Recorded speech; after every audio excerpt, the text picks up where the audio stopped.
Hello friends, कैसे हो सब लोग। आई होप सब लोग अच्छे होंगे, बेहतर होंगे और स्वस्थ होंगे। स्वागत है आपका fairs club learn to lead में। Good morning to all the students.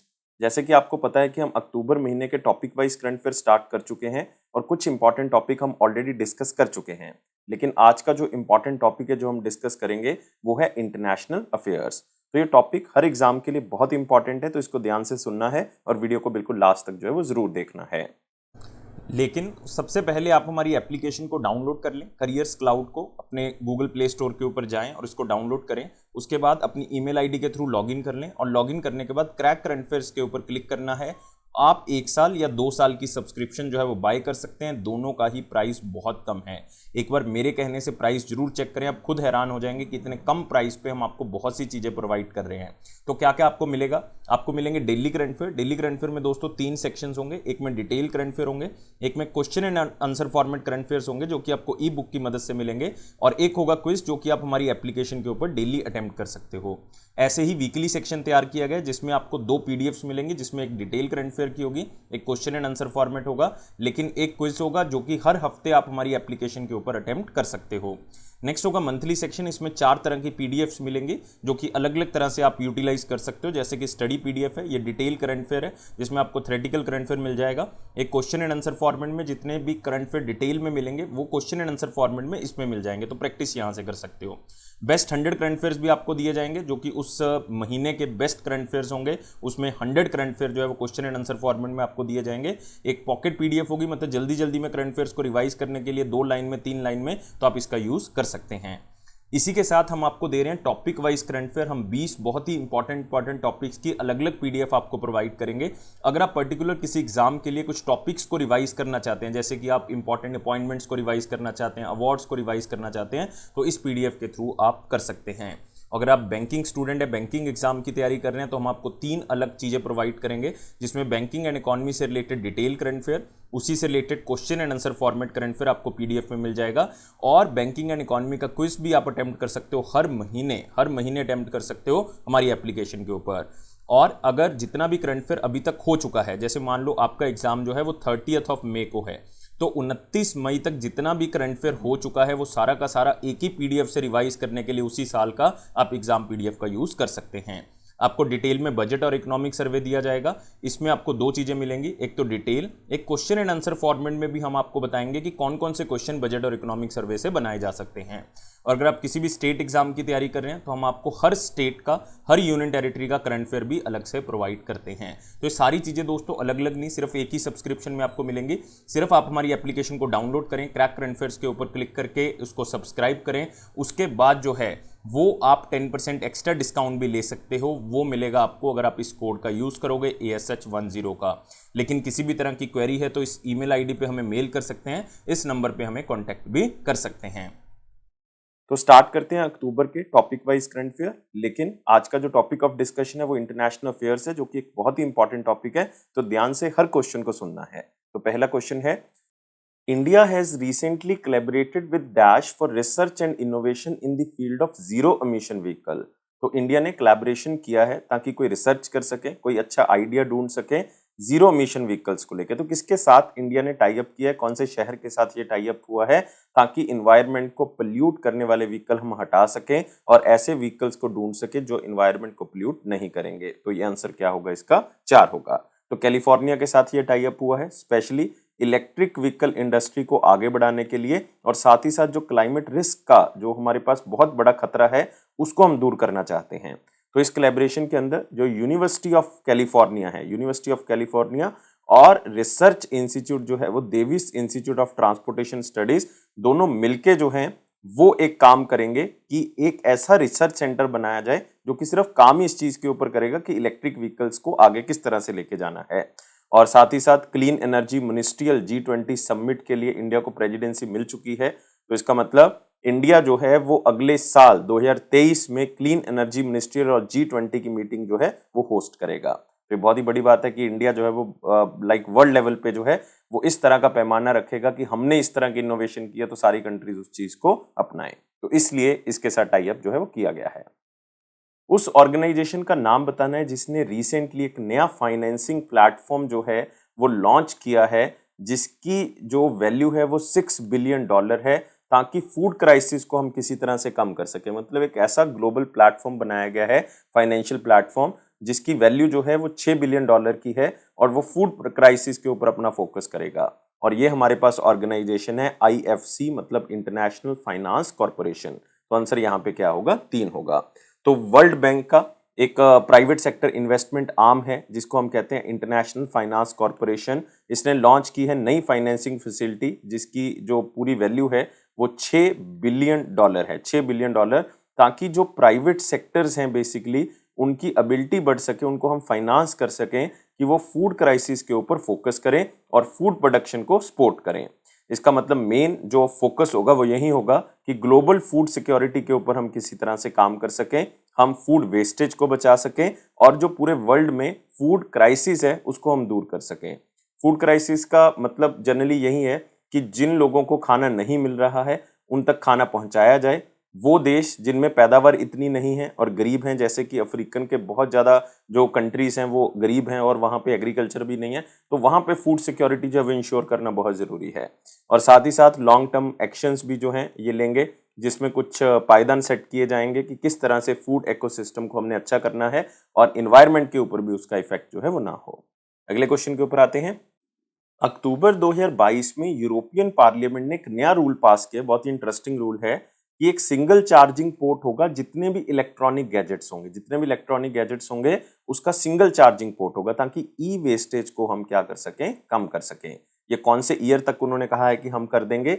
ये 2024 तक जो है वो कर दिया जाएगा। तो आंसर क्या होगा? 4 होगा। इसमें याद रखना है ये रूल ऑल ओवर वर्ल्ड नहीं है, ये यूरोपियन यूनियन ने पास किया है, जो यूरोपियन यूनियन की मेंबर कंट्रीज हैं।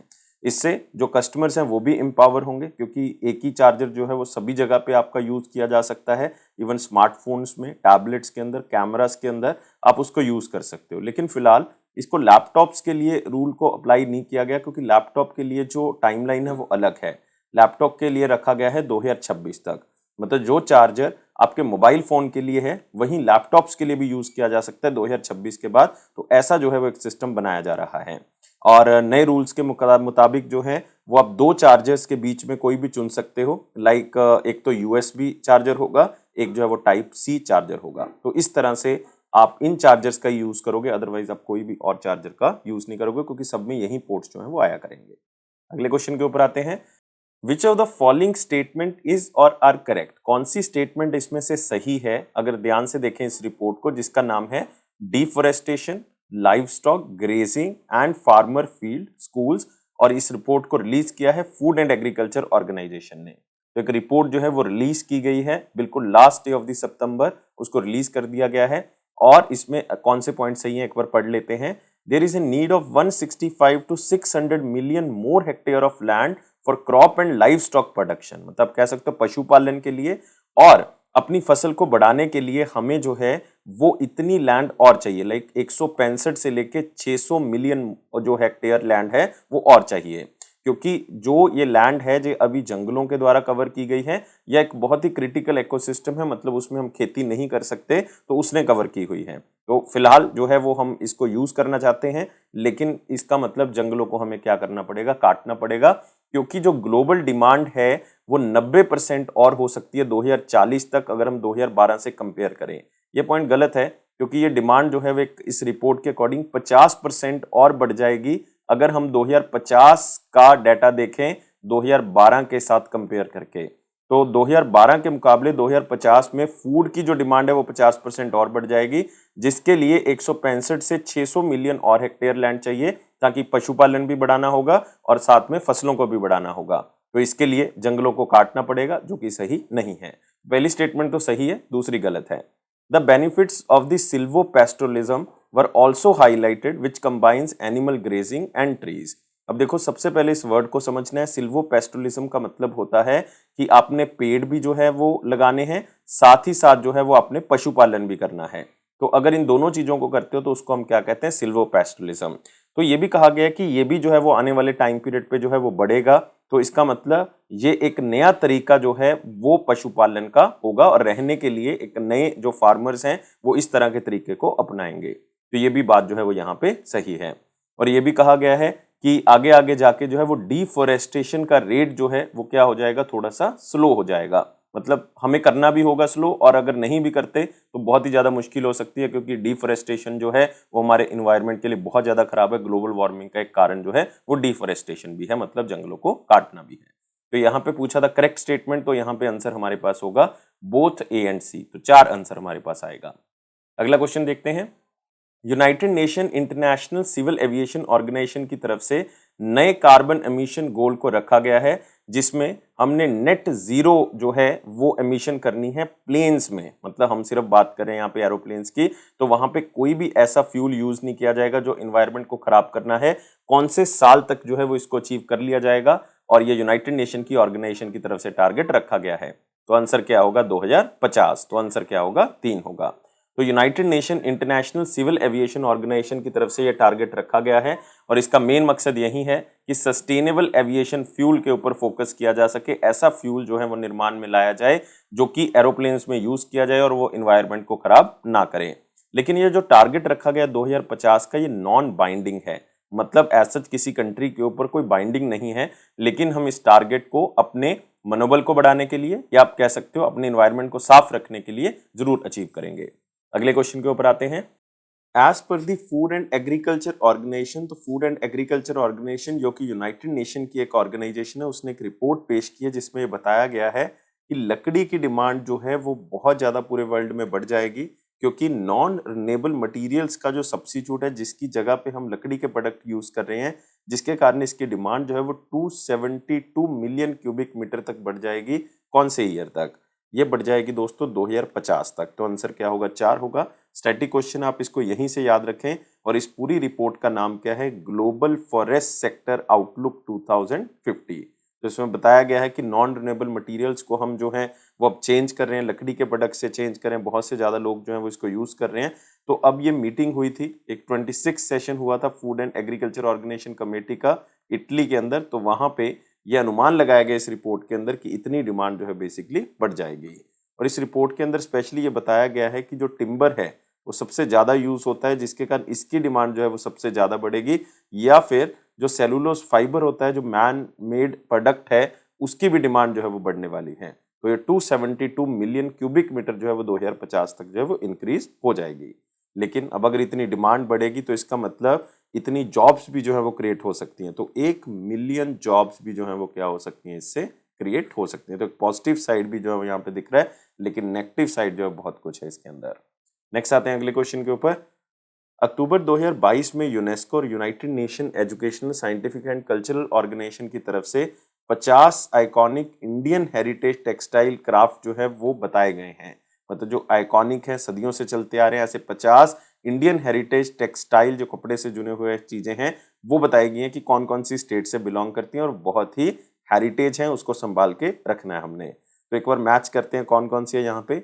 एक तो हमारे पास है लंबड़ी और बंजारा एम्ब्रॉयडरी, ये बेसिकली बिलोंग करती है कर्नाटका से, तो ए का आंसर होगा बी। तो इसका मतलब इसका आंसर बी होगा, तो ये दोनों तो ऑप्शंस हो नहीं सकती। नेक्स्ट है तोदा या Toda embroidery. Toda embroidery belong करती है तमिलनाडु से, तो मतलब इसका आंसर होगा डी। तो फर्स्ट का बी हो गया, सेकंड का क्या हो गया हमारे पास? डी हो गया। अगला है थिग्मा वूल और टाई एंड डाई। तो अगर आप देखोगे ये प्रोडक्ट जो है बेसिकली बिलोंग करता है लद्दाख से, तो यहाँ पे आंसर क्या होना चाहिए? ए होगा, और ये सी आंसर नहीं हो सकता, इसका मतलब 4 भी गलत है, तो आंसर यहाँ पे सेकंड ही होगा। और फोर्थ पढ़ लेते हैं, Bandha tie and dye weaving, ये बिलोंग करता है किसके साथ? ओडिशा के साथ, तो इसका मतलब यहाँ पे आंसर जो है वो सी होगा। तो आंसर यहाँ से क्लियर है कि क्या है? सेकंड है। तो अपने याद रखना है, यूनेस्को ने जो है वो हैंडमेड प्रोडक्ट्स की जो है वो एक लिस्ट बनाई है, जिसमें इंडिया के 50 आइकॉनिक हेरिटेज टेक्सटाइल क्राफ्ट को रखा गया है। तो सिर्फ आपने एक बार इन चारों को खास तौर से पढ़ना है, क्योंकि ये 4 बहुत ही ज्यादा इंपॉर्टेंट है। अगले क्वेश्चन के ऊपर आते हैं। उन 2 यूक्रेनियन रीजन्स के नाम जो हैं वो आपने इसमें से बताने हैं, वो कौन से हैं जिसको अब इंडिपेंडेंट डिक्लेयर कर दिया गया है। और ये ऑर्डर रशिया के जो प्रेसिडेंट है व्लादिमीर पुतिन के ऑर्डर से कहा गया है कि अब वो 2 जगह जो है वो क्या हो चुकी हैं? आजाद हो चुकी हैं। और ये 2 जगह कौन सी है? एक तो खारसन है, एक हमारे पास ज़ैपोरिज़िया है। तो आंसर क्या होगा हमारे पास? 3 होगा। तो 2 यूक्रेनियन रीजन, एक खारसन एक ज़ैपोरिज़िया, दोनों की दोनों जो है वो सदर्न यूक्रेन वाली साइड पे लोकेटेड हैं। अब इनको इंडिपेंडेंट डिक्लेयर कर दिया गया है, क्योंकि आपको पता है रशिया और यूक्रेन के बीच में वॉर चल रही है और रशिया यूक्रेन के ऊपर जो है वो काफी एरियाज के ऊपर कब्जा कर चुका है। पहले भी हो चुका है, लाइक क्रीमिया एरिया के ऊपर कब्जा कर चुका है, लुहांस्क एरिया के ऊपर भी जो है वो कब्जा कर चुका है, ऐसे ही दोनेत्स्क एरिया के ऊपर भी जो है वो कब्जा हो चुका है। जो फरवरी 2022 में अनाउंस हो गया था कि इन दोनों को भी हम कब्जा में ले चुके हैं। तो इसलिए आपने याद रखना है बहुत से एरियाज अब कब्जे में हो चुके हैं। एक कौन सा है, एक हमारे पास जो है वो क्रीमिया था पहले, फिर लुहांस्क हो गया, फिर दोनेत्स्क हो गया, फिर खारसन हो गया और अब ज़ैपोरिज़िया भी हो गया। अगले क्वेश्चन के ऊपर आते हैं। Which of the following Indian company was recently added to the World Economic Forum Global Lighthouse Network? तो वर्ल्ड इकोनॉमिक फोरम का एक ग्लोबल लाइट हाउस नेटवर्क है, उसमें कौन सी इंडियन कंपनी को रिसेंटली शामिल किया गया है? तो इसमें रिसेंटली 3 कंपनीज को शामिल किया गया है। एक तो है हमारे पास मॉन्डल्स facility in the Sri city Andhra Pradesh में, doctor Reddy's laboratories Hyderabad facility Telangana की, और तीसरा है सिप्ला की इंदौर फैसिलिटी, जो कि कहाँ पे होगी, मध्य प्रदेश में। तो आंसर क्या होगा इसका, ऑल 1 2 3। तो इंपॉर्टेंट है 11 नई साइट्स को, पूरे वर्ल्ड में 11 नई फैक्ट्रीज को या फिर इंडस्ट्रियल यूनिट्स को इस ग्लोबल लाइट हाउस नेटवर्क में शामिल किया गया, जिसमें से 3 जो हैं वो कहाँ से बिलोंग करती हैं, इंडिया से। और आपने एक बात और याद रखनी है कि इसमें चाइना की कुछ कंपनीज हैं, सिंगापुर की कुछ कंपनी है, पोलैंड की है, ब्राजील की है, और भी कई देशों की जो कंपनीज हैं या आप कह सकते हो मैन्युफैक्चरिंग यूनिट है, वो शामिल किए गए हैं। तो ये जो ग्लोबल लाइट हाउस नेटवर्क है बेसिकली ये 100 मैन्युफैक्चरर से भी ज़्यादा जो मैन्युफैक्चरर्स हैं उनकी कम्युनिटी है, जिसमें 4th इंडियन रेवोल्यूशन टेक्नोलॉजी को अप्लाई करना है, उसको ये सुनिश्चित करते हैं। और अगर मैं इंडिया की बात करूं तो एक कंपनी है, आपने सुना होगा उसका नाम, हिंदुस्तान यूनिलीवर। तो हिंदुस्तान यूनिलीवर का जो दादर एंड नगर हवेली और दमन एंड दीव वाली फैक्ट्री है, उसको सस्टेनेबिलिटी लाइट हाउस नेटवर्क के अंदर रखा गया वर्ल्ड इकोनॉमिक फोरम के, और ये पहली यूनिलीवर की साइट है, या आप ये भी कह सकते हो ये ऐसी पहली कंपनी है इंडिया की जिसको इस सस्टेनेबिलिटी लाइट हाउस नेटवर्क के अंदर रखा गया है। तो अब 3 जो है वो इसमें और शामिल हो गई हैं। Which of the following points are incorrect? कौन सी बात जो है वो इसमें से सही नहीं है? अगर टाइम्स हायर एजुकेशन की वर्ल्ड यूनिवर्सिटी रैंकिंग 2023 को ध्यान से देखें और एक बार पढ़ लेते हैं पॉइंट्स को। पहला है इंडियन इंस्टीट्यूट ऑफ साइंस जो बेंगलुरु वाला है वो वर्ल्ड नंबर 1 रैंकिंग के अंदर आ जाता है अगर सिर्फ इंडियन इंस्टीट्यूशंस को देखते हैं, मतलब इस रैंकिंग के अंदर वो टॉप पे है और ओनली यूनिवर्सिटी है जो इंडिया की 300 की लिस्ट में शामिल है। मतलब इसकी जो रैंकिंग है वो 251 से 300 वाली लिस्ट के अंदर है और एक ही इंस्टीट्यूट है जो टॉप 300 में जो है वो शामिल है। पिछले साल या पिछले 3 सालों में अगर आप देखोगे ये 300 से लेकर 351 वाले पायदान पे थी, लेकिन अब ये खिसक के इस पायदान पे आ गई है, मतलब ये इंप्रूवमेंट जो है वो यहाँ पे हुई है। तो पहली बात तो सही है। अगला देख लेते हैं। 100 इंस्टीट्यूट जो है वो इस लिस्ट में इंडिया से शामिल किए गए हैं और इंडिया ऐसा 7वां कंट्री है जिसके सबसे ज्यादा इंस्टीट्यूशन शामिल किए गए हैं। ऐसा गलत है क्योंकि इंडिया के एक तो 100 इंस्टीट्यूट नहीं 75 हैं और इंडिया जो है वो 5th मोस्ट रिप्रेजेंटेड कंट्री है इस लिस्ट के अंदर। तो ये बात जो है वो यहाँ पे क्या हो जाती है, गलत हो जाती है। अगला है यूनिवर्सिटी ऑफ ऑक्सफोर्ड जो है वो फर्स्ट नंबर पे आंका गया है 7वें साल लगातार और दूसरे नंबर पे हार्वर्ड यूनिवर्सिटी यूएसए वाली वो आंकी गई है। तो यहाँ पे ये बात भी जो है वो बिल्कुल सही है। तो हमने इनकरेक्ट स्टेटमेंट पूछा था तो यहाँ पे आंसर क्या होगा, ओनली बी होगा। तो सेकेंड आंसर है। लेकिन साथ ही साथ अगर सिर्फ एशियन कंट्रीज को ध्यान में रखें तो कौन सी यूनिवर्सिटी टॉप करती है, यूनिवर्सिटी ऑफ टोक्यो। टोक्यो जो है वो इसमें टॉप करता है क्योंकि जापान के भी इंस्टीट्यूट बहुत ज़्यादा जो है वो एशियन कंट्रीज में से सबसे आगे हैं। 117 यूनिवर्सिटी या इंस्टीट्यूशंस को शामिल किया गया इस लिस्ट के अंदर। पहले पायदान पे अगर एशियन की बात करें और दूसरे स्थान पे चाइना है, चाइना के 95 इंस्टीट्यूट्स को शामिल किया गया है और तीसरे स्थान पे इंडिया, इंडिया के 75 इंस्टीट्यूट्स को इसमें शामिल किया गया, दूसरी स्टेटमेंट में हमने किया है। अगले क्वेश्चन के ऊपर आते हैं। विच ऑर्गेनाइजेशन और ministry and NITI Aayog recently prepared report का नाम क्या है, assessment of lead impact on human and India's response. तो जो लेड का इम्पैक्ट है हमारी हेल्थ के ऊपर और हमने क्या किया उसके लिए, ये उसकी रिपोर्ट है। और इसमें बताया गया है कि इंडिया जो है वो वर्ल्ड का हाईएस्ट हेल्थ और इकोनॉमिक बर्डन लेके घूम रहा है लेड पॉइजनिंग के कारण। मतलब बहुत से ज्यादा लोग जो है बीमार हो जाते हैं लेड पॉइजनिंग के कारण और इंडिया के ऊपर बर्डन जो है वो इकोनॉमिक लेवल पे भी ज्यादा है और हेल्थ इंपैक्ट भी जो है वो इंडिया के ऊपर ज्यादा है। कौन सी ऑर्गेनाइजेशन ने नीति आयोग के साथ मिलकर इस रिपोर्ट को रिलीज किया है और इस रिपोर्ट को स्पेशली रिलीज करता है council of scientific and industrial research, जिसको हम CSIR के नाम से जानते हैं। तो आंसर क्या होगा इसका? 4 होगा। तो दोनों ने मिलकर इस रिपोर्ट को जो है पेश किया है और स्पेशली बताया है कि इंडिया में 23 स्टेट्स ऐसी हैं जिसमें लोगों का जो ब्लड लेड लेवल है वो बहुत ज्यादा है, मतलब 5 माइक्रोग्राम पर डेसीलीटर से भी ज्यादा है। 5 माइक्रोग्राम पर डेसीलीटर से भी ज्यादा है। और अगर बच्चों में देखोगे तो ये 4.9 माइक्रो पर डेसीलीटर से ज्यादा है अगर 2 साल की आयु से कम देखें। और इन 23 स्टेट्स में सबसे ज्यादा अगर आप देखोगे बिहार, उत्तर प्रदेश, मध्य प्रदेश, छत्तीसगढ़, आंध्र प्रदेश, इसमें सबसे ज्यादा ब्लड लेड लेवल है। इसका जो ब्लड लेवल है जो लेड का, वो 7 तक पहुंच जाता है, मतलब 7 माइक्रोग्राम पर डेसीलीटर तक पहुंच जाता है। और इंडिया जो है वो 26% हिस्सेदारी रखता है ग्लोबल मरने वालों की लिस्ट में जो लेड एक्सपोजर के कारण होती हैं हर साल। और 50% बच्चे जो हैं उनका ब्लड लेड लेवल जो है वो बहुत ज्यादा बढ़ जाता है, जिसके कारण उनकी मृत्यु हो जाती है। तो बहुत ही एक इम्पॉर्टेंट डाटा जरूर है और इस लेड पॉइजनिंग से हमें बचना होगा, क्योंकि इकोनॉमिक बर्डन भी है और साथ में हेल्थ हैजार्डियस तो है ही है। अगले क्वेश्चन के ऊपर आते हैं।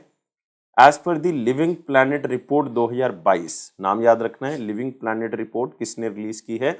World wide fund for nature. अब आपको क्वेश्चन कई बार पूछ लेते हैं कि ये UNEP की तरफ से रिलीज की गई है या नहीं, तो ये स्टेटमेंट गलत हो जाएगा, क्योंकि ये world wide fund for nature की तरफ से रिलीज की गई है। और इसमें बताया गया कि वाइल्ड लाइफ पॉपुलेशन जो है वो कम होती जा रही है पिछले 50 सालों के अंदर, और ये 69% जो है वो क्या हो गई है? कम हो गई है। और ये पिछले 50 सालों के अंदर हुआ है ऑन एन एवरेज सिंस 1970 से लेके। तो आप कह सकते हो कि बहुत बड़े पायदान पे जो है वाइल्ड लाइफ पॉपुलेशन कम हो चुकी है। लेकिन इस रिपोर्ट को याद रखना है कि कौन सी ऑर्गेनाइजेशन ने इसको पब्लिश किया है। और इस बार ये 14th एडिशन है इस रिपोर्ट का, और ये हर 2 सालों के बाद रिपोर्ट को पब्लिश किया जाता है और इसमें कई इंडिकेटर्स को साथ में लिया जाता है और लिविंग प्लैनेट इंडेक्स को भी साथ में इसमें इंक्लूड किया जाता है। और इसको जूलॉजिकल सोसाइटी ऑफ लंदन जो है वो क्या करती है? इसको बनाती है। और लिविंग प्लैनेट इंडेक्स जो है वो रफली 32,000 की पॉपुलेशन जो है वो काउंट करता है, और इसमें कई तरह की जो प्रजातियां हैं वो शामिल की गई हैं पूरे वर्ल्ड में, और लगभग 5200 प्रजातियां जो है इसमें शामिल की गई हैं। तो इस इंडेक्स के अकॉर्डिंग जो है वो वाइल्ड लाइफ पॉपुलेशन जो है वो कम से कम 70% तो पिछले 50 सालों में कम हो ही चुकी है। अगला क्वेश्चन है, कौन सी ऑर्गेनाइजेशन ने रिसेंटली पार्टनरशिप की है आर्या.एजी के साथ and friends of women world banking India के साथ, ताकि हम एक प्रोजेक्ट इंप्लीमेंट कर सकें जिसका नाम है प्रोजेक्ट एक्सेल। और वो 2 एरिया में इंप्लीमेंट किया जाएगा, एक तो जामनगर में, एक देवभूमि द्वारका डिस्ट्रिक्ट में, जो कि कहाँ पे है? गुजरात में। तो कौन सी ऑर्गेनाइजेशन का टाई अप है? ये है UNDP का, यूनाइटेड नेशन डेवलपमेंट प्रोग्राम का। तो आंसर क्या होगा इसका? सेकेंड। तो बेसिकली 3 ऑर्गेनाइजेशन है ये, एक तो UNDP हो गया हमारे पास, UNDP, और एक हमारे पास हो गया आर्या.एजी, और एक हो गया friends of women world banking India. तो ये 3 ऑर्गेनाइजेशन ने मिलकर एक टाई अप किया है ताकि प्रोजेक्ट एक्सेल जामनगर और देवभूमि द्वारका डिस्ट्रिक्ट में स्टार्ट कर सकें, जिसमें जो है वो लगभग 10,000 किसानों की जो इनकम है उसके ऊपर फोकस किया जाएगा कि वो बढ़ जाए। किस तरह से? क्योंकि एजी लिखा हुआ है, मतलब ये एग्रीकल्चर का एक प्लेटफॉर्म है जिसमें एग्रीकल्चर को अच्छा करने के बारे में कहा जाएगा और एग्रीकल्चर की प्रमोशन की जाएगी। साथ में जो एग्रीकल्चर सेक्टर से जुड़े हुए किसान हैं उनको स्किल प्रोवाइड की जाएगी, जिससे क्या होगा? उनकी इनकम बढ़ने की उम्मीद है। और इसका ये भी मेन मकसद है कि हम कम्युनिटी बेस्ड रिसोर्स जो हैं वो पैदा करें, उनको मेंटरशिप प्रदान करें, उनको एंटरप्रेन्योर्स बनाएं, किसी तरह से एक अच्छे बिजनेसमैन बनाएं उनको, और साथ ही साथ जो है वो उनका जितना भी काम होता है उसकी मार्केटिंग भी जो है वो ये कंपनीज कर सकें, जिससे क्या होगा? उनकी इनकम जो है वो बढ़ जाएगी। तो इसमें सबसे बड़ा योगदान जो कंपनी देने वाली है वो है आर्या.एजी, क्योंकि आर्या.एजी जो है वो फार्मर्स को कलेक्टिवली ऊपर उठाने का काम करेगी। उनका पोस्ट हार्वेस्ट, मतलब फसल काटने के बाद जो प्रोसेस है उसमें हेल्प करेगी कि किस तरह से आपने आगे बढ़ना है, और साथ ही साथ उसको बेचने में भी जो हेल्प करेगी, जिससे उनकी इनकम बढ़ने की उम्मीद है। अगले क्वेश्चन के ऊपर आते हैं। Which of the following organisation launched a report titled, एक रिपोर्ट जो है वो जारी की गई है, global status of multi hazard early warning system target G. कौन सी ऑर्गेनाइजेशन ने इसको रिलीज किया है? और इसके अंदर ये पता लगा है कि हाफ ऑफ द कंट्रीज पूरे वर्ल्ड के अंदर, आधी कंट्रीज के पास ये multi hazard early warning system है ही नहीं, है ही नहीं। और ये ऑर्गेनाइजेशन है United nation office for the disaster risk reduction, जिसको हम कह देते हैं UNDRR, और एक हमारे पास है वर्ल्ड मेट्रोलॉजिकल ऑर्गेनाइजेशन। तो आंसर यहाँ पे क्या होगा, बोथ 1 और 3। तो दोनों ने मिलके इस रिपोर्ट को जो है वो रिलीज किया है, और इस रिपोर्ट ने स्पेशली ये वार्न किया है कि आधी से ज्यादा कंट्रीज के पास तो ये multi hazard early warning system है ही नहीं, जिससे हम ये देख सकते हैं कि कौन सी हैजार्डियस एक्टिविटी या कौन सी जो डिजास्टर है वो आने वाला है, उससे हमें पता लग सकता है। आधी कंट्रीज के पास ये सिस्टम है ही नहीं। और अगर आप देखोगे लीस्ट डेवलप कंट्रीज की बात करोगे तो उसमें 50% कंट्रीज के पास ये नहीं है। अगर आप देखोगे स्मॉल आइलैंड डेवलप स्टेट्स, उसमें 33% मतलब 1/3 कंट्रीज के पास आपके पास ये इक्विपमेंट्स नहीं है। ये बहुत बड़ी बात है कि इसको हमें इंस्टॉल करना होगा अलग अलग जगह पे, चाहे वो कोई वर्ल्ड लेवल की ऑर्गेनाइजेशन करे या कुछ भी हो, लेकिन इसी तरह से हम जो है वो आने वाले डिजास्टर, किसी भी जो आपदा से है वो बच सकते हैं। अगले क्वेश्चन के ऊपर आते हैं।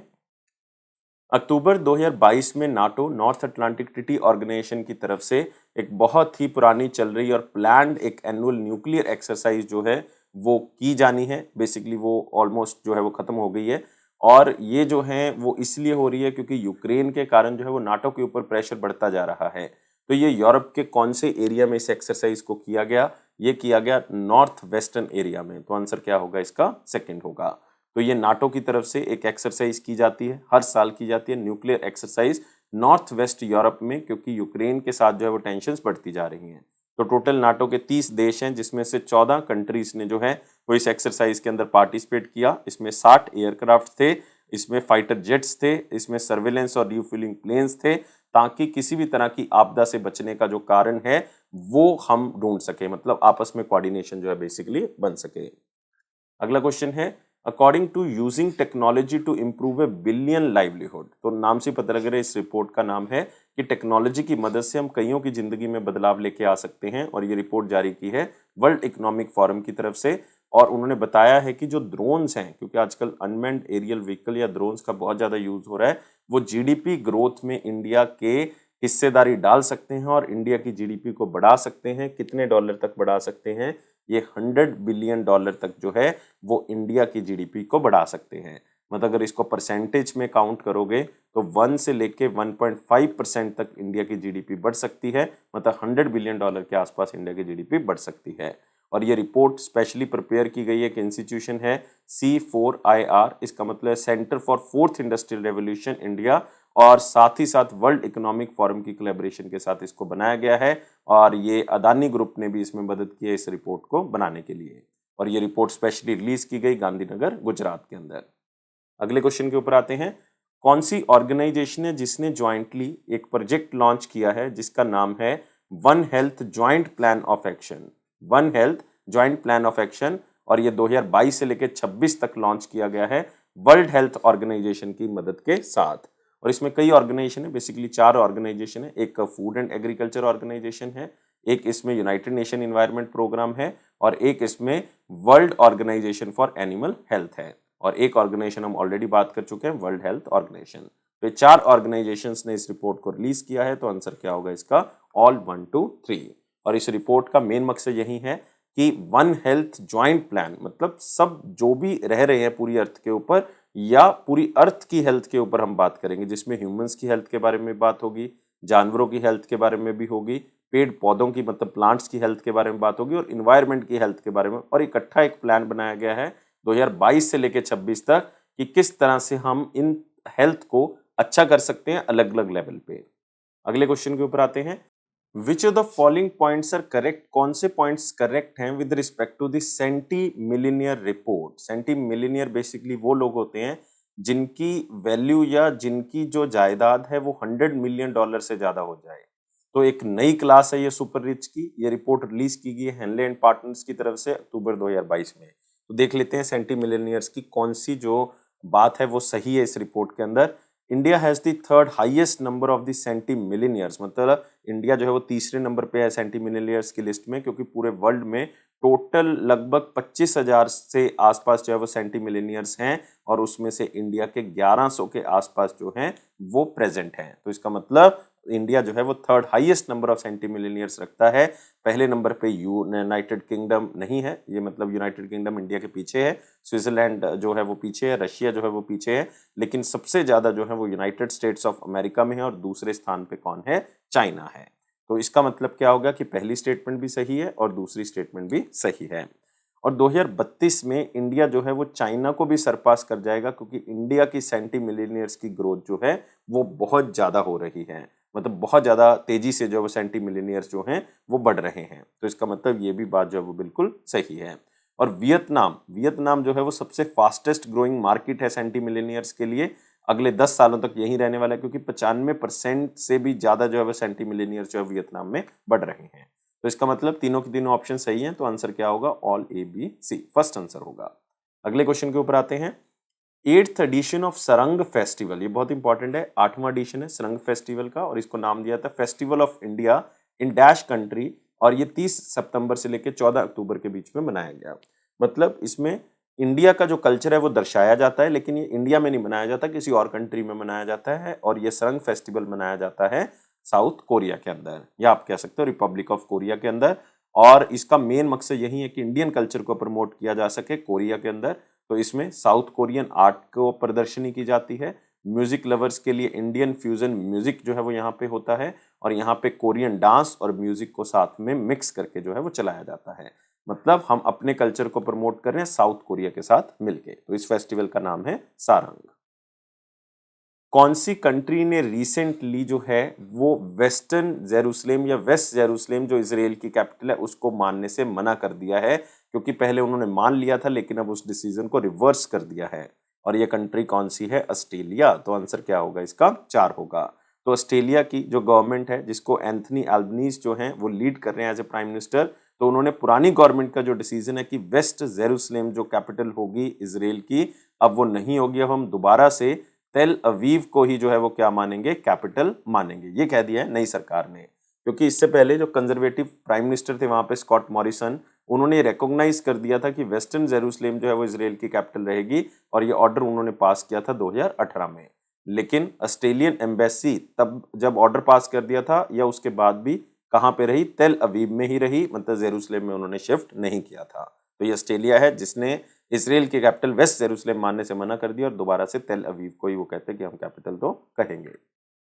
Which of the following countries जो है वो recently financial action task force की ग्रे लिस्ट से बाहर निकाल दी गई हैं 4 साल के लंबे समय के बाद? और ये 2 कंट्रीज हैं, निकारागुआ और दूसरी है पाकिस्तान। इसका मतलब आंसर यहाँ पे क्या होगा? Both 1 and 2। तो इसका मतलब इसमें एक specially financial action task force की एक मीटिंग हुई पेरिस के अंदर, जहाँ पे उसका हेडक्वार्टर है, और प्रेसिडेंट थे T Raja Kumar of Singapore.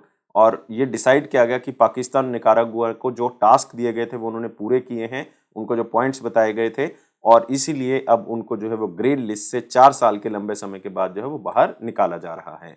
लेकिन अब इसमें कई कंट्रीज और शामिल कर ली गई हैं, जैसे कि इसमें डेमोक्रेटिक रिपब्लिक ऑफ कॉम्बो जो है वो शामिल कर लिया गया है, इसमें मोजाम्बिक को शामिल कर लिया गया है, और इसमें साथ में तंजानिया को भी शामिल कर लिया गया है। और एफएटीएफ ने स्पेशली म्यांमार को ब्लैक लिस्ट के अंदर जो है वो डाला है, मतलब हाई रिस्क ज्यूरिसडिक्शन के अंदर डाला है, और कहा है स्पेशली इनके मेंबर्स को म्यांमार के कि आप जो है वो अपनी कंट्रीज के अंदर जितनी भी ट्रांजैक्शंस हो रही हैं, जितने भी बिजनेस रिलेशन बन रहे हैं, उनकी एक बार जानकारी रखें, ताकि आप जो है वो अपनी कंट्री को एक बेहतर पोजीशन पे लेके आ सकें। क्योंकि फाइनेंशियल एक्शन टास्क फोर्स का मेन काम यही है कि एक तो मनी लॉन्ड्रिंग को बचाना और टेररिज्म को कम करना, मतलब टेररिज्म के लिए कहीं फाइनेंस ना कर रहा हो कंट्री, तो वो चीज़ नहीं होनी चाहिए। तो अगर ऐसा है तो उस कंट्री के ऊपर ये बैन लगा देता है, उस कंट्री को ग्रे लिस्ट के अंदर डाल देता है। ग्रे लिस्ट का मतलब है उनको आईएमएफ से फंडिंग मिलनी बंद हो जाती है, वर्ल्ड बैंक से मिलनी बंद हो जाती है, और कंट्रीज फंडिंग देना बंद कर देते हैं, तो बहुत बड़ा इकोनॉमिकल इम्पैक्ट जो है वो उनके ऊपर पड़ता है। Anna May Wong is set to become the dash Asian American to feature on the US currency। मतलब ऐसी कौन सी एशियन अमेरिकन जो हैं जो कि यूएस करेंसी के ऊपर प्रिंट किया जा रहा है उनका फोटो, और ये ऐसी पहली अमेरिकन है, एशियन अमेरिकन, जो कि यूएस करेंसी के ऊपर जिनकी फोटो प्रिंट की जाएगी। और अना मे वोंग, इस नाम को याद रखना है, ये उनका प्रोफेशनल नाम है, अदरवाइज उनको जाना जाता है वोंग लियू सोंग के नाम से। और ये फर्स्ट चाइनीज अमेरिकन एक्टर हैं जिनका बहुत बड़ा जो है वो योगदान है टेलीविजन के क्षेत्र में, थिएटर के क्षेत्र में या मोशन पिक्चर्स के क्षेत्र में। और ये ऐसी पहली एशियन अमेरिकन हैं जिनको कि यूएस करेंसी के ऊपर जिनका फोटो प्रिंट किया जाएगा। तो अभी 24 अक्टूबर के बाद जो है वो एक नई करेंसी जो है वो प्रिंट होती है, तो जिसके अंदर जो है वो इनका फोटो जो है वो चुना गया है। और ये फर्स्ट एशियन अमेरिकन एक्ट्रेस भी हैं जिनको star on the Hollywood walk of fame के अंदर रखा गया था 1960 के अंदर। तो नाम एक बार आपने पढ़ लेना है, अना मे वोंग। अगले क्वेश्चन के ऊपर आते हैं। अक्टूबर 2022 में वर्ल्ड हेल्थ ऑर्गेनाइजेशन की तरफ से एक रिपोर्ट जारी की गई जिसमें उन्होंने WHO fungal priority pathogen list जो है वो जारी की है। और ये रिसर्च स्पेशली कौन सी यूनिवर्सिटी की तरफ से की गई है जिसके अकॉर्डिंग ये लिस्ट जारी की गई है। और ये रिसर्च जो की है वो यूनिवर्सिटी ऑफ सिडनी की तरफ से की गई है। तो आंसर क्या होगा इसका? एक होगा। और देखो नाम क्या है, फंगल प्रायोरिटी पैथोजन लिस्ट, मतलब जो आप कह सकते हो कि स्किन प्रॉब्लम है या फंगल प्रॉब्लम है तो उसको लेके जो है वो ये लिस्ट जारी की गई है। और इसमें 19 अलग अलग तरह के जो फंजाई हैं या फंगस कैटेरियाज हैं वो बताए गए हैं किस तरह से वो पब्लिक हेल्थ को जो है वो नुकसान कर सकते हैं। और ये यूनिवर्सिटी ऑफ सिडनी की तरफ से जो है पूरी रिसर्च की गई है। और 3 कैटेगरीज रखी गई हैं इन फंजाइज की, एक क्रिटिकल है, एक हाई है, एक मीडियम प्रायोरिटी, मतलब कितना नुकसान जो है वो एक हेल्थ को कर सकते हैं। अगला क्वेश्चन है, United Nations Framework Convention on Climate Change UNFCCC की जो NDC सिंथेसिस रिपोर्ट है 2022 उसके according the climate plans of the government around the world are still insufficient to keep global warming to which temperature. मतलब जो climate plan किया था हमने Paris agreement के अंदर 2015 में कि हम इन्वायरमेंट को इससे ज्यादा टेम्परेचर जो है वो नहीं बढ़ने देंगे ऑन एन एवरेज, तो वो कितना टेम्परेचर जो है वो मेंटेन रखने में जो है वो सक्सेसफुल नहीं रह रहे हैं। तो ये यहाँ पे कहना है। और कितना टेम्परेचर फिक्स किया हुआ था? 1.5 डिग्री सेल्सियस जो है वो फिक्स किया हुआ था कि इससे ज़्यादा जो है वो हम नहीं बढ़ने देंगे, लेकिन हम उसके अकॉर्डिंग नहीं चल रहे हैं। ये पैक्ट बेसिकली 2015 पेरिस एग्रीमेंट के अंदर साइन हुआ था, United nation framework Convention on Climate change के अंदर ये फिक्स किया गया था। और ये बहुत ही इंपॉर्टेंट है क्योंकि इसी को हम कहते हैं COP21 जिसके अंदर इसको फिक्स किया गया था। और रिपोर्ट ने स्पेशली एस्टिमेट लगाया है कि 193 कंट्रीज या पार्टीज जो कि पेरिस एग्रीमेंट के अंदर शामिल थी वो इसके ऊपर जो है वो अपना जो आप कह सकते हो कि खर्चा है या अपना जो योगदान है वो नहीं कर रही है पूरी तरीके से। और ये 2.5 डिग्री सेल्सियस तक पहुंच सकता है अगर इस सेंचुरी को एंड में देखें, मतलब 2100 तक जो है वो 2.5 डिग्री सेल्सियस तक पहुंच सकता है, जो कि एक बहुत ही बड़ा नुकसान होगा क्योंकि बहुत ज्यादा आइलैंड जो है वो डूब जाएंगे। इतना टेम्परेचर बढ़ेगा तो हीट वेव्स जो है वो चलनी स्टार्ट हो जाएंगी। और 2010 के मुकाबले अगर आप इसको देखोगे करंट कमिटमेंट जो है वो एमिशन की 10.6% तक बढ़ जाएगी 2030 तक। मतलब अगर आज की कमिटमेंट के अकॉर्डिंग हम 2010 का लेवल देखें तो इसके अकॉर्डिंग तो हम बहुत ही ज़्यादा एमिट कर रहे हैं, बहुत ही ज़्यादा हम कार्बन जो है वो छोड़ रहे हैं, जिसके कारण इन्वायरमेंट को 2030 तक जो है वो इतना नुकसान जो है वो हो सकता है। तो इसलिए हमें इसके ऊपर फोकस करने की ज़रूरत है क्योंकि बहुत सी कंट्री तो ये निर्णय ले चुकी हैं कि 2050 तक हम नेट जीरो पे आ जाएंगे। नेट जीरो का मतलब बिल्कुल भी कार्बन मिशन नहीं करेंगे, तो ये संभव नहीं हो पाएगा अगर हमने कंट्रोल नहीं किया। अगले क्वेश्चन के ऊपर आते हैं। वर्ल्ड एनर्जी आउटलुक रिपोर्ट बहुत इंपॉर्टेंट रिपोर्ट है। वर्ल्ड एनर्जी आउटलुक रिपोर्ट जो कि इंटरनेशनल एनर्जी एजेंसी की तरफ से रिलीज की गई है, तो इसमें बताया गया है कि ग्लोबल एमिशन तो बढ़ने वाली है, जैसे कि लास्ट क्वेश्चन में भी हमने डिस्कस किया कि ग्लोबल एमिशन जो है वो बढ़ेगी और अपने पीक पे होगी कौन से ईयर में? 2025 में। तो आंसर क्या होगा इसका? दूसरा होगा। तो इंटरनेशनल एनर्जी एजेंसी की तरफ से इस रिपोर्ट को रिलीज किया गया है। 2025 तक जो है वो ग्लोबल एमिशन जो है वो बिल्कुल पीक तक होगी क्योंकि एनर्जी प्राइसेस जो हैं वो बढ़ेंगे बहुत ज़्यादा। और रशिया का यूक्रेन के ऊपर अटैक जो है वो भी इसका एक कारण है। अब क्या होगा कि अगर रशिया का यूक्रेन के ऊपर अटैक है तो एनर्जी प्राइसेस बढ़ रहे हैं, जिसके कारण जो है वो रिन्यूएबल एनर्जी सोर्सेज के अंदर अब इन्वेस्टमेंट जो है वो बढ़ सकती है। और ग्लोबल एमिशन अपने पीक पे होगी 2025 या 2025 से पहले भी हो सकता है क्योंकि कार्बन डाइऑक्साइड जो है वो इन्वायरमेंट के अंदर बहुत ज़्यादा जो है वो छोड़ी जा सकती है। और आप कह सकते हो कि इसके ऊपर हमें फोकस करने की ज़रूरत है कि कार्बन को हम कम से कम जो है वो क्या कर सकें, हम जो हैं वो कम से कम यूज़ कर सकें, हम कम से कम छोड़ सकें और रिन्यूएबल एनर्जी के ऊपर ज़्यादा से ज़्यादा इन्वेस्टमेंट हो सके। और इस रिपोर्ट में स्पेशली बताया गया है कि ग्लोबल रिन्यूएबल एनर्जी इन्वेस्टमेंट जो है वो 50% तक बढ़ सकती है 2030 तक। 2030 तक मतलब ये लगभग $2 ट्रिलियन जो है वो हर साल इन्वेस्टमेंट इतनी हो सकती है। अगले क्वेश्चन के ऊपर आते हैं। कौन सी ऑर्गेनाइजेशन की तरफ से एक रिपोर्ट दी गई है जिसमें बताया गया कि हर बच्चा, पूरे ग्लोब पे हर बच्चा जो है वो हीट वेव्स की चपेट में आ जाएगा 2050 तक, हीट वेव्स को महसूस करेगा, हीट वेव्स का उसके ऊपर असर होगा 2050 तक। और ये यूनाइटेड नेशन इन्वायरमेंट फंड, ये तो गलत है, यूनाइटेड नेशन चिल्ड्रन फंड की तरफ से इस रिपोर्ट को पेश किया गया है। तो आंसर क्या होगा इसका? तीसरा होगा। तो याद रखना है, यूनिसेफ की तरफ से इस रिपोर्ट को दिया गया है और इसमें बताया गया है कि लगभग 2 बिलियन बच्चे, मतलब हर बच्चा, 2 बिलियन बच्चे जो हैं वो इस हीट वेव्स की चपेट में आ जाएंगे, क्योंकि अभी 24% बच्चे जो हैं वो 2020 में हीट वेव्स की चपेट में हैं, जिसका नुकसान जो है वो उनके अलग अलग क्षेत्रों में हो सकता है। और ये बहुत ही बड़ा इंक्रीज है, क्योंकि आप कह सकते हो 1.5 बिलियन बच्चे और जो हैं वो इसके अंदर आ जाएंगे, क्योंकि करंटली लगभग 559 मिलियन बच्चे जो हैं वो इन हीट वेव्स की चपेट में आ चुके हैं, लेकिन ये 2 बिलियन हो जाएंगे, मतलब सारे ही बच्चे जो है वो हीट वेव्स की चपेट में आ जाएंगे। ये ग्लोबल वार्मिंग का एक सिनेरियो आपके सामने रखा है इस रिपोर्ट की तरफ से। अगले क्वेश्चन के ऊपर आते हैं। एक रिपोर्ट दी गई है ओएजी एविएशन वर्ल्ड वाइड लिमिटेड की तरफ से, जिसमें बताया गया कि दिल्ली एयरपोर्ट, मतलब इंदिरा गांधी इंटरनेशनल एयरपोर्ट जो है वो कौन से नंबर का बिजिएस्ट ग्लोबल एयरपोर्ट है बाय सीट्स, मतलब सीट्स के अकॉर्डिंग अगर डिवीजन करें तो उसमें जो इंदिरा गांधी इंटरनेशनल एयरपोर्ट है वो 10वां 10th बिजिएस्ट एयरपोर्ट है पूरे वर्ल्ड का। लेकिन अटलांटा हार्ट्सफील्ड जैक्सन इंटरनेशनल एयरपोर्ट जो कि यूएसए का है वो नंबर 1 पे है इस लिस्ट के अंदर। तो याद रखना है आंसर क्या होगा, 10th और यूएसए, तो आंसर क्या होगा इसका? एक होगा। और दूसरे नंबर पे, पहले नंबर पे जो वो हार्ट्सफील्ड जैक्सन इंटरनेशनल एयरपोर्ट है यूएसए का, दूसरे नंबर पे इसमें दुबई इंटरनेशनल एयरपोर्ट है, और तीसरे नंबर पे इसमें टोक्यो इंटरनेशनल एयरपोर्ट है। तो ये सबसे बिजिएस्ट एयरपोर्ट है बाय सीट्स। और आपने याद रखना है कि इस रिपोर्ट के अकॉर्डिंग जो है वो, अगर हम सिर्फ बिजिएस्ट एयरपोर्ट देखें, सीट्स के अकॉर्डिंग नहीं, ना ही फ्लाइट्स के अकॉर्डिंग, अगर वैसे सबसे बिजिएस्ट एयरपोर्ट देखें तो दुबई इंटरनेशनल एयरपोर्ट पहले पे है, और उसके बाद आता है हमारा लंदन का हिथ्रो एयरपोर्ट। ये भी आप याद रख सकते हो। अगर फ्लाइट रूट देखें जो सबसे बिजिएस्ट है इंडिया की, अगर हम बात करें तो मुंबई से दिल्ली का रूट जो है वो बहुत ही, आप कह सकते हो, बिजिएस्ट डोमेस्टिक एयरलाइन रूट है, और वर्ल्ड में 9th नंबर पे इसको आंका गया है।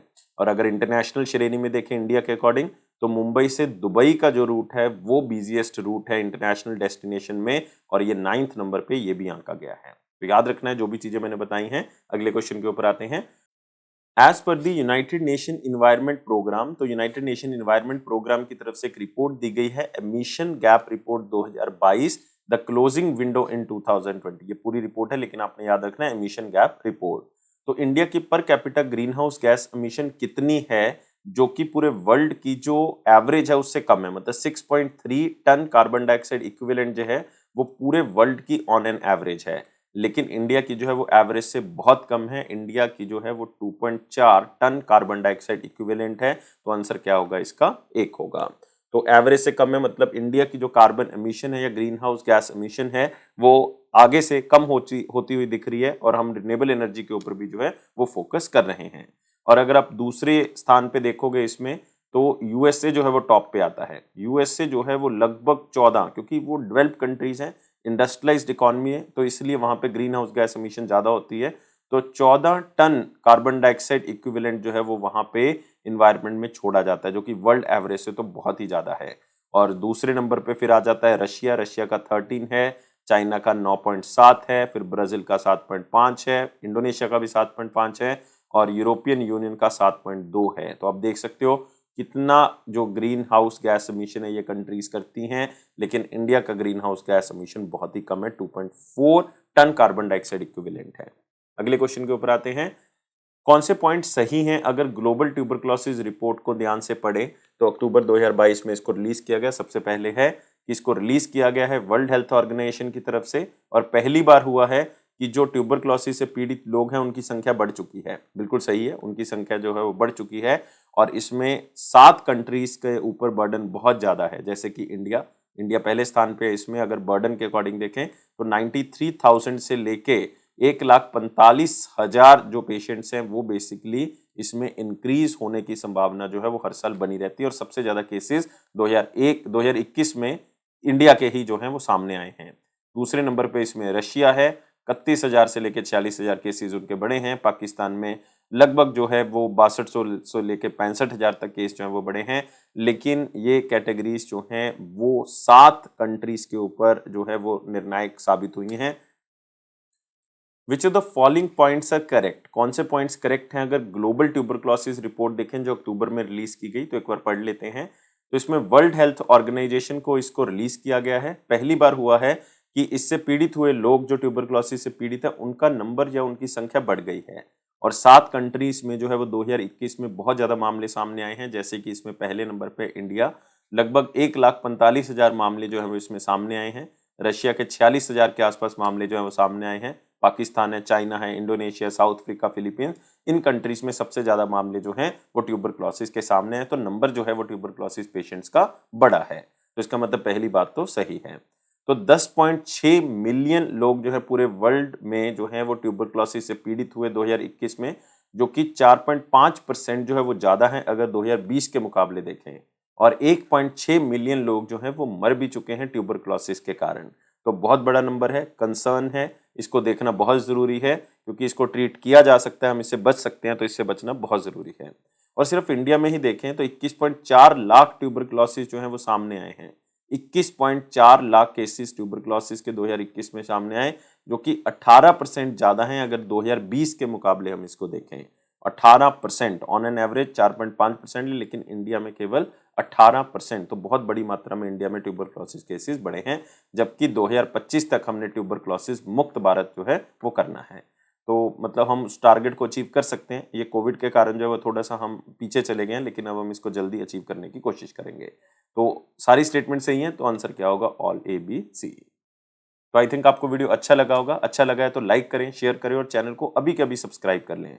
और आप हमारे हर प्लेटफॉर्म को ज्वाइन कर सकते हैं। फेसबुक है, इंस्टाग्राम है, लेकिन जो टेलीग्राम का लिंक है वो डिस्क्रिप्शन बॉक्स में आपको मिल जाएगा, वहां पे क्लिक करके आप इसको ज्वाइन कर सकते हैं। वीडियो को देखने के लिए बहुत बहुत शुक्रिया। अभी के अभी लाइक करें, शेयर करें और सब्सक्राइब करें। Thank you guys, take care, bye bye.